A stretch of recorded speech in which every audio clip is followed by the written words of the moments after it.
You are listening to the Horse Radio Network, part of the Equine Network family.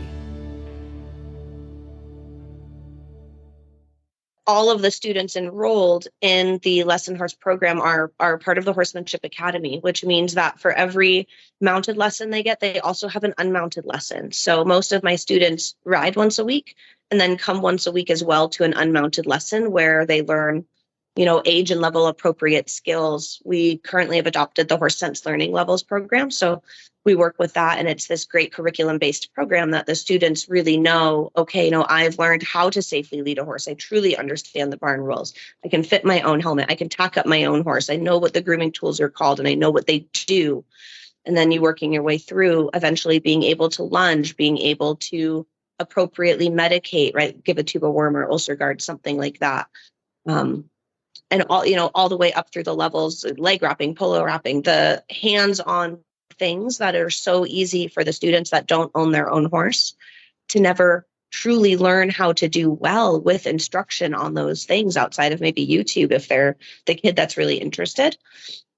So that when they graduate to either owning their own horse or maybe leasing a horse or maybe go to college and ride on a team, that they have all of those skills that they need. And they don't suddenly find themselves in a position where, they have a horse, but they don't know anything about taking care of it. And they become so reliant on someone to help them with that. And I feel like the kids really need to understand the importance so much goes into riding these horses, like so much work goes into that 1 hour long lesson, that understanding everything behind the scenes gives them so much more compassion for the horse and also so much more understanding of what they're trying to accomplish. Welcome to the Practical Horseman podcast, featuring conversations with respected riders, industry leaders, and horse care experts. The show is co-hosted by Practical Horseman editors, and our goal is to inform, educate, and inspire. I'm Julia Boutenhouse, and this week's episode is with Practical Horseman's 2023 Trainer of the Year, Liz Reeder. The Practical Horseman Trainer of the Year program is designed to honor the unsung heroes of our sport, trainers who work tirelessly to improve the education of both riders and horses. Entrants were nominated by an individual to be entered into the contest, and out of all the trainers nominated, 10 finalists were selected, with one earning the title of Trainer of the Year. Liz's dedication, positivity, and excellence in the art of training and horsemanship at her Pair of Aces stables in Reno, Nevada, has helped her inspire and educate riders for years. To ensure her students are as well versed in riding as they are in horsemanship, Liz conducts a year-round horsemanship academy to teach the fundamentals to everyone who steps into her stable. As a rider and competitor herself, Liz has experience in both dressage and hunter jumpers. She believes that lessons from both disciplines can be applied to one another to create a more well-rounded education for herself, her students, and her horses. Liz also works as an educator and supporter in her local equestrian community. As president of her local horse show association, Liz assists all the trainers in the area with their clinics, horse shows, and businesses. And at a time when many farms and agricultural properties are being developed into housing, Liz remains committed to her horses and the popular old farm that provides summer camps for children and hosts local horse shows. In this episode, get to know Practical Horseman's 2023 Trainer of the Year and learn how and why Liz earned the title. Before we dive into the podcast with Liz, I'd like to thank the sponsor of Practical Horseman's Trainer of the Year program and sponsor of this episode, Cosequin, and share their message. Cosequin ASU joint and hoof pellets contain quality ingredients to support joint and hoof health and leave out the fillers molasses and alfalfa, all while delivering the taste that horses love. The colors of their ingredients shine through for a difference you can see. Visit CosequinEquine.com to learn more. Now, enjoy the episode with Liz. Well, I have Liz Reeder today. Congratulations on being selected as the Practical Horseman's Trainer of the Year. How are you feeling about that? I am feeling so excited. It was definitely an honor and unexpected, but it's really, really an exciting thing to be selected for. And did you know that your students and friends had selected you and submitted an application for you to become Trainer of the Year? Or was it a surprise? It was a total surprise. I had no idea that one of my students, longtime friends and barn owner, Landis, had nominated me. And then when I got the notification from her that I was a top 10 finalist, I was in total shock. I had no idea any of that was going on in the background. I was actually had just arrived at a horse show in Sacramento, and I was reading through my emails and chatting on the phone with one of my other friends. And I was like, oh, okay, I guess there's this Practical Horseman thing that's happening. And then I sat down and actually read the email.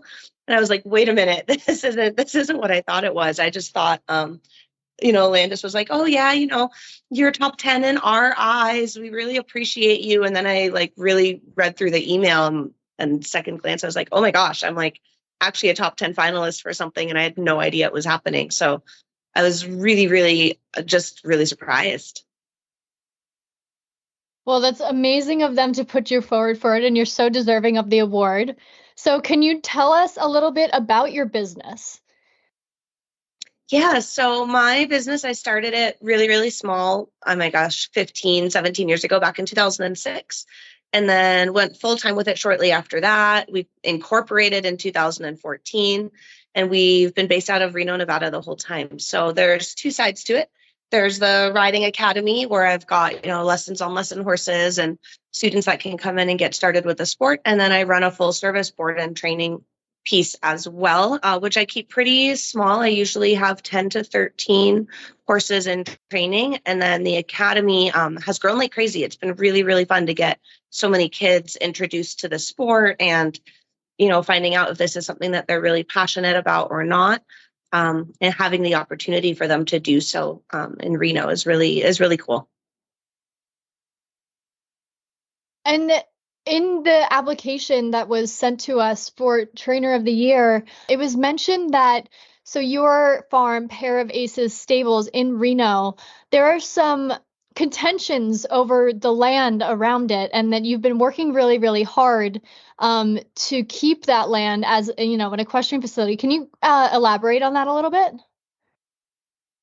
Yeah, it's been a struggle. So we moved into this facility. The facility has been in town and known to be an equestrian facility for decades now. We're talking 50 years. Started back in the 70s. And we moved in 2019, really refreshed the place, and we're trying to get a permit to build an indoor arena over one of the existing outdoor arenas. And we've kind of landed ourselves in this neighborhood contention where there's some people that certainly don't understand the project. There's a lot of misinformation out there about the project. We've got people that are claiming we're going to have rodeos every weekend and, wild things like that. So we're still in the middle of this uphill battle to try and get the permit for our indoor arena and try to be able to continue doing what we do. So we're at the stage where, the business thankfully is super, super stable. There's no contention about the business being allowed to be there, but the neighbors that aren't even direct neighbors, it's kind of a few community members that live a mile and a half away, are just really, really throwing down and making it difficult to get everything kind of processed through permitting so that we can have an indoor. So it's been a struggle that way for sure. Well, I'm sorry to hear that, but I'm also glad to hear that you're fighting so hard for, your program and your facility.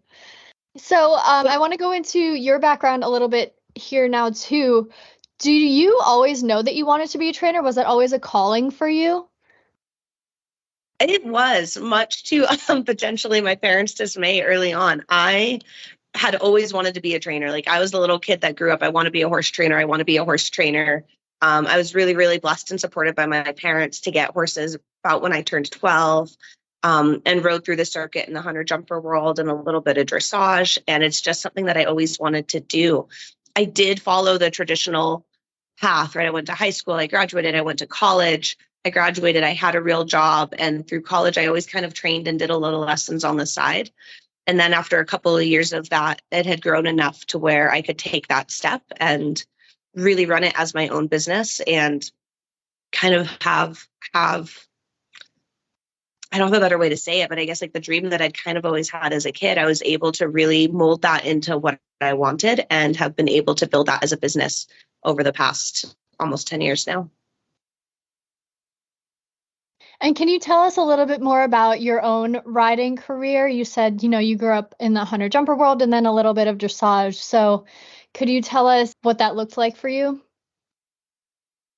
Yeah, I mean, I started the way every kid starts, right? Lessons on lesson horses when I was little. My parents enrolled me in lessons. I don't know, gosh, I was probably 5 years old and did that until I was 12, got my own horses, grew up in the hunter jumper world. I was actually in Europe at the time. So I was really, really lucky to have a super strong foundation there. I was in Germany for 3 years when I got my first horse, and I was able to learn all of the things from the horsemanship from the ground up through the dressage world, through the hunter jumper world. And it really influenced me as a person and me as a rider and how I run my business. So as I've worked my way through my career, I've done a little bit of everything. So I've actually earned my USDF bronze, silver, and gold medals, as well as my silver freestyle bar. And I'm working on my gold freestyle bar now. And then on the hunter jumper side, I've ridden through all of the hunter options, derbies, things like that, developing the young and the green horses. And then in the jumper side, I've been competing meter 20, meter 25 for a while. In my younger years as a teenager, I had a really cool Grand Prix horse. So I was able to jump her up a little bit bigger. And I've got some younger ones coming up in the barn now for development as well for the bigger ring. So it's been really, really fun to get to do a little bit of everything. And it's influenced me so much as far as how the whole horse works. Like being able to ride through the Grand Prix and dressage really has helped me understand the balance that I can create in the jumpers and how to make that really subtle in the hunters, and how all of those pieces fit together has been such a fun journey for me in my riding. That kind of answers my next question a little bit, but so how do you incorporate, your education with the hunter jumpers combined with the dressage when you're teaching your students? I think, dressage as a competitive sport is one piece, and certainly the frame and the balance that you start asking for in those upper levels, right? You don't want your hunter going around in a Grand Prix dressage frame, but you do want them going around in a training frame, and you do need them to be truly connected from, that hind leg all the way through the top line, stretching down through the neck, right? The bascule and everything that's created over the jump comes from that connection and that balance and that subtlety. So being able to have such a strong understanding of dressage really relates to the flat work and the balance and the symmetry that we work with in the hunters and the jumpers, and their reaction and response time to the aids, both forward and back. And really being able to incorporate all of that, not just when I'm training the horse, but teach it to the students. So I've got my hunter and my jumper riders, to me, all of them should be more than capable of taking their horse down center line in a dressage test if they wanted to, and doing really well because they have the basics, they have the balance, they have the straightness, they have a nice, easy connection to the horse's mouth, and they've got that relaxation that's so, so important. So when you go in the ring, you're not having to lunge your horse for days, or, have a horse that is, even if it gets nervous and it's young or it's green, that it can come back onto those aids because it knows that they're there, and the students know how to apply them and get that, balance and suppleness from the horse. I think it's amazing that you can bring all of that to your students. Thank you. I appreciate that a lot. I certainly strive to. I don't know that it's always the most successful, but that is my goal, right? Is to be able to bring all of those pieces together and have the students really understand it. Mm-hmm. And I'd like to ask you a little bit about the atmosphere at your barn at Pair of Aces Stables. We heard a lot from, your students and your friends in the video about how you make the atmosphere so positive and so great. So I'd like to hear a little bit about it from your perspective as well. That's such a great question. For me, the culture at the barn is so, so, so important. Even though riding isn't really a team sport, it It absolutely is, right? We all work together. It's not just you and your horse. It's you, your horse, your coach, your trainer. You've got your family, you've got your groom, you've got your friends that are supporting you. You've got a vet, you've got a farrier. You have all of these people that are so vested in helping you and your horse succeed. And I try to remember that in everything that I do. So it's really fun because I've got groups of kids that show, and they're really competitive, and they can be in the same classes and they are absolutely standing at the gate cheering the other one on. There's no mean girls, there's no drama, there's, none of this contention within the barn. Everybody is really truly treating it as a big team, and we are all supporting each other. From the little lesson kid that's learning how to bridle is, mentored by my 3'6" big eck rider in the ring, and very, very happily so. It's not something that anybody thinks twice about. It's just something that kind of naturally occurs, and it's the expectations that we set a little bit as far as, this is our community and this is how we treat each other. And the culture has just continued to grow in that aspect. And it's probably one of my favorite things about my barn. Like, I love going to work every day because I know that everybody there is truly on the same team, and we're all working as a group together. We all want to be there. My students, tend to say the same thing. The parents of the lesson kids say the same thing. It's so fun to have these groups of kids and these groups of adults that are friends inside the barn, friends outside the barn, and able to truly support each other and cheer each other on, whether it's in a lesson, accomplishing a task that's, scary or difficult for a kid, or, at the show ring at finals in the same class. Everybody's there cheering for each other. And I love that you talk about this amazing support between everybody at competitions. So when you are competing, how do you support your students, say, when they get nervous before a class? Or do you have any kind of routine before a big competition that goes into, that support network that you have as a barn and as a trainer for your students? Oh, that's a really tough one to answer. I think each student is different. Mm-hmm. And I think the way that they express their nerves or their anxiety is different. And I think people get it at different times. Like, I have some adults that get really, really nervous the week before a show, and then their lessons are they just don't go smoothly, right? Because they're riding, in anticipation of that show already. So I change their lesson program at home to where I know I can set them up to be successful and they can feel really good going into the ring. The kids that get nervous in the ring, we've got a lot of sports psychology pieces that we work with as well that really come into play, not just in our day-to-day stuff at home, but also ringside. And I've got so many great tools I've picked up from Coach Daniel Stewart along the way. I've been working with him for about 10 years now. He comes to our barn before show season every year and does a clinic. And it's so much fun to see him either creating mantras for the kids or helping me kind of dig into finding, like, okay, for this kid, I really think this is going to work. Let's try that. Or going back to his exercises, right? He makes things so fun, but so difficult. So if I've got kids like really getting in their head in the warm up, I can just pull out one of those exercises and be like, hey, you know what? You know how to ride. We're here. You've done all your homework.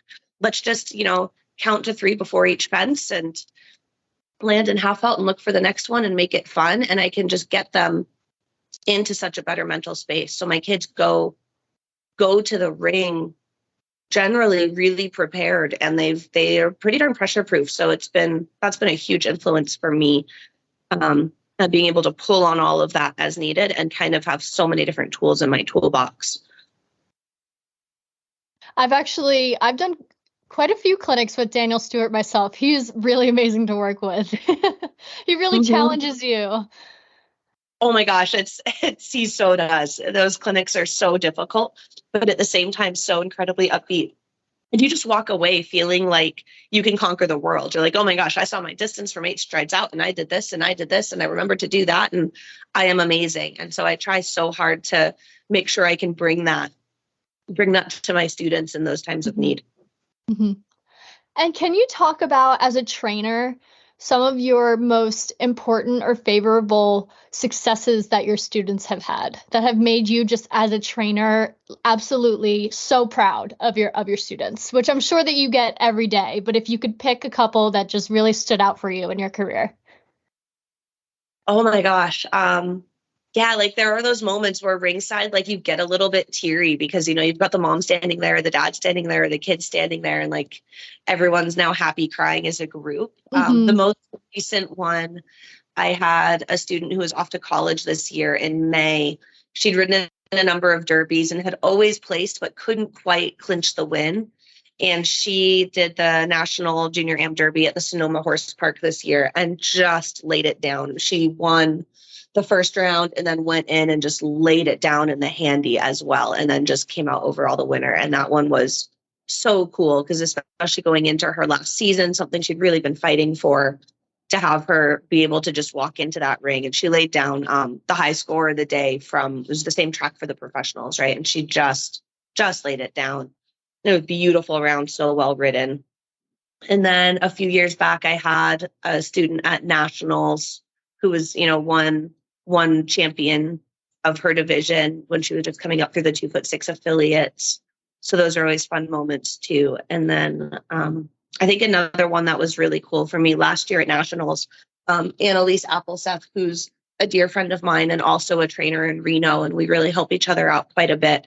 She was on maternity leave last year, so I was riding her horses for her going into nationals. And there's one student there on a really unconventional jumper that had worked so hard. The horse was a kill pen rescue, and she's such a cool, quirky little pony mare. And that kid ended up walking away division champion. And it was just such an emotional moment for everybody.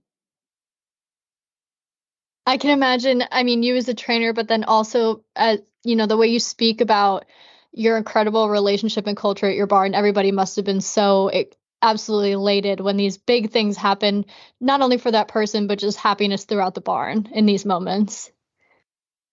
Oh, for sure. Because you've got this, it's everybody really, truly just so happy and so excited for the person that wins. And nobody has this idea that they're left out or that they can't do this or that they weren't good enough. Like, it's just everybody's truly, truly supportive of the entire team. And for me to be able to stand back and watch Annalise work with the student and work with this horse and have them, continue to go throughout the season, all the struggles they face, to just be able to walk into that ring and know that they were able to lay that down and be a very small part of that in the way that Annalise was able, again, to like coach, right? I rode the horse the first day, but after that, it's all on her. But to see that team piece come into play that way and everybody from both barns just being so excited was awesome. And backing up a little bit to your training again, would you say that you have a training philosophy or any kind of teaching style that you could explain?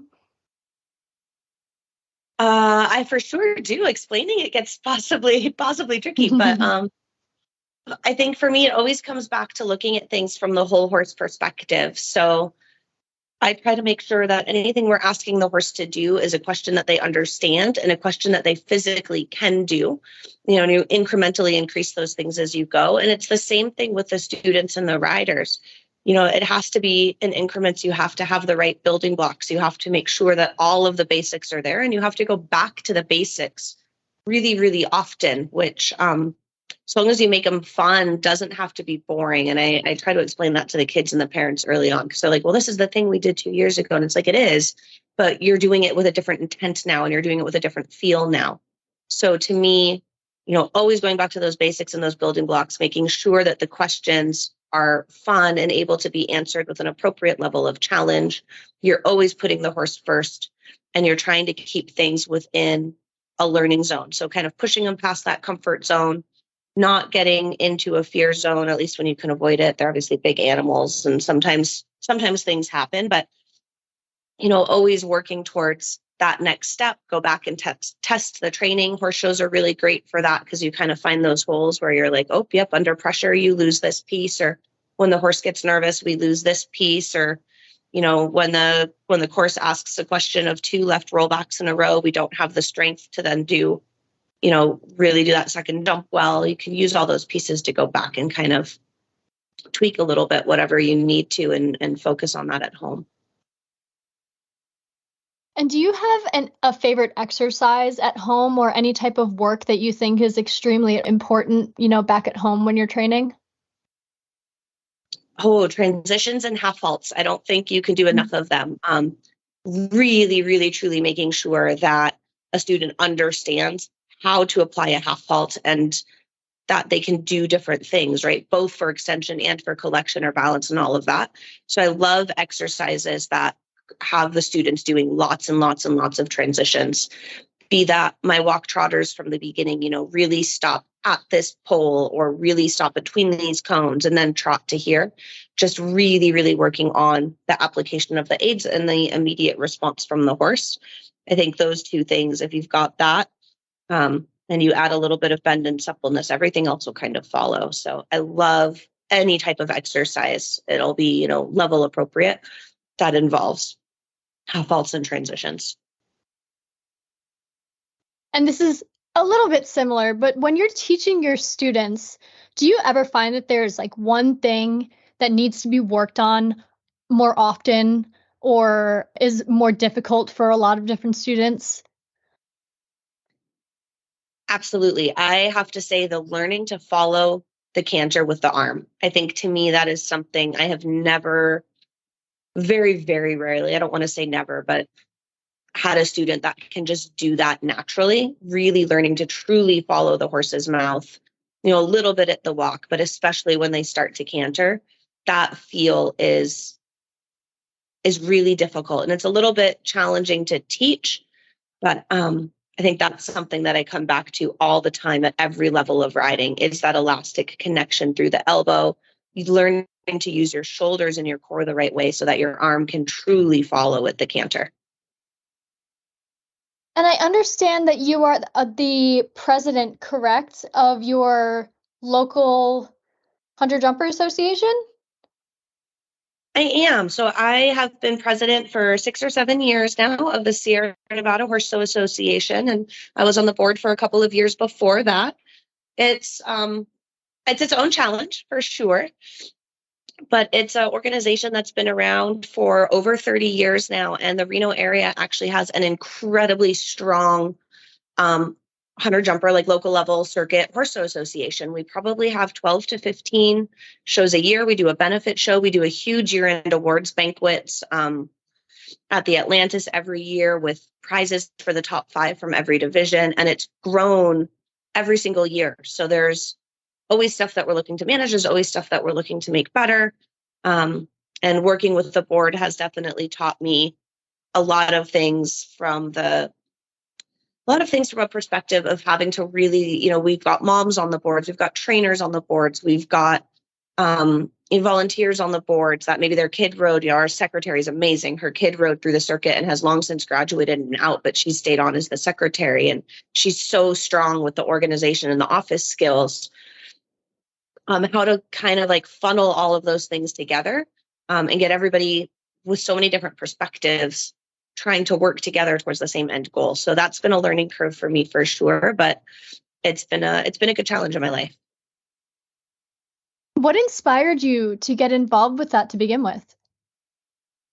Honestly, I knew the board needed some help and some volunteers. We are always reaching out, telling people, hey, if you're interested, get involved. If you're interested, get involved. So one day years ago, I was interested and I got involved. And a couple of years in, the existing president needed to step down, and everyone on the board just kind of looked at me. And then I was like, hold on a second, I need to really think about this, because that's a commitment that I'm not sure I'm ready for. But they kind of talked me into it, and here we are.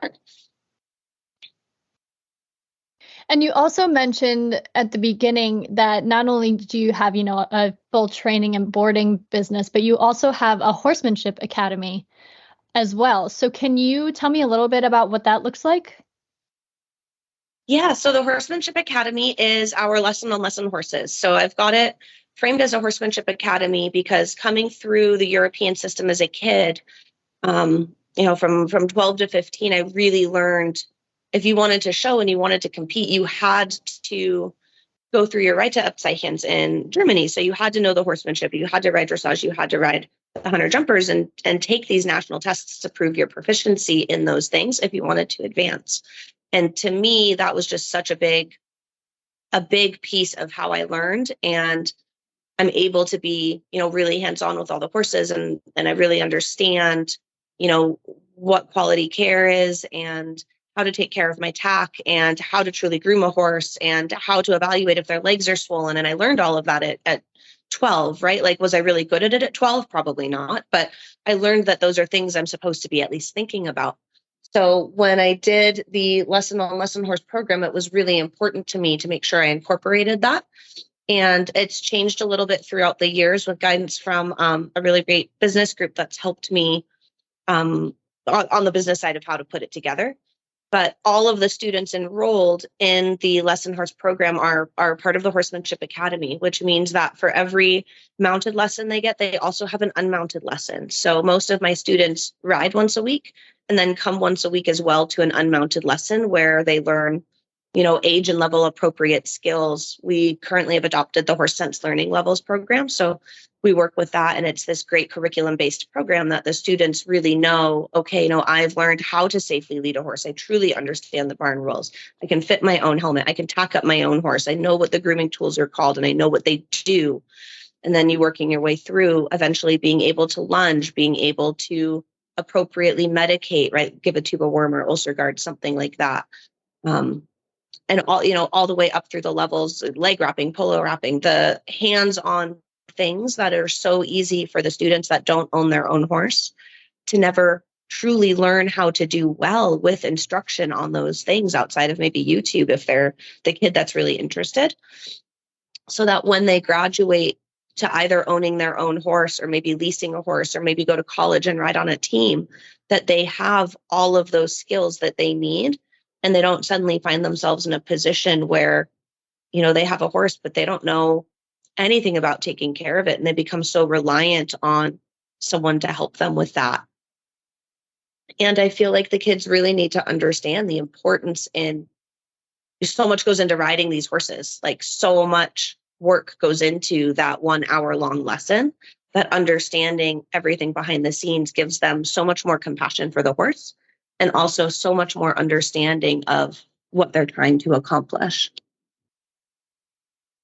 Well, I really commend you because you're absolutely shaping, the young generation of riders and horse people. So just wrapping up here, a couple more questions. As far as you as a trainer, your goals, what's next for you guys? In the long run, where do you see yourself, say, in like 10 years or so? That's another really good question. So for me, I look back at 5 years ago or 8 years ago and what has changed. And I don't know that I could have imagined myself here 5 years ago and what we've accomplished and the way the business has changed and grown. So looking ahead for another 5 years, 10 years, I really want to keep working on my riding. Obviously, I'd love to bring a couple of horses back up to the big jumper ring and have some fun at those, at the true national Grand Prix levels. I'd love to get back up there. And I'd really love to see the Academy blossom into something that's truly serving the community and able to have, a true riding and horsemanship school that is, like you said, shaping the youth of the industry. I'd love to be part of the change that's pushing the youth back into the true horsemanship side of things and not just getting on and riding and going to the ring and being able to jump around at the show, like truly understanding the horse and the balance of the mounted and the unmounted work that goes into it. That is really, really important to me. Well, you're so deserving. And as your students and your friends all told us so much about you. So congratulations once again for being Practical Horseman's Trainer of the Year. And it was wonderful talking to you and getting to know you. Thank you so, so much. It was great getting the chance to chat with you too. Thanks for listening to this week's episode with Liz Reeder, and a big thank you to the sponsor of this week's episode, Cosequin. Learn more at cosequinequine.com. You can subscribe to the Practical Horseman podcast on Apple Podcasts, Spotify, Stitcher, or wherever you listen. While you're there, please rate and review the show. Also, tune into our mini-sode series, The FOD Pod, where you'll hear audio lessons from our favorite Practical Horseman On Demand clips. At Practical Horseman On Demand, you can enjoy hundreds of how-to videos, and get insider access to exclusive interviews and lectures, slow motion demonstrations, and step-by-step tutorials taught by top-level pros in the hunter, jumper, equitation, and eventing disciplines. When you tune into the FOD Pod, listen closely for a promo code for 15% off your Practical Horseman On Demand subscription. Thanks again for listening to this week's episode. I'm Julia Boughtonhouse, and you've been listening to the Practical Horseman Podcast.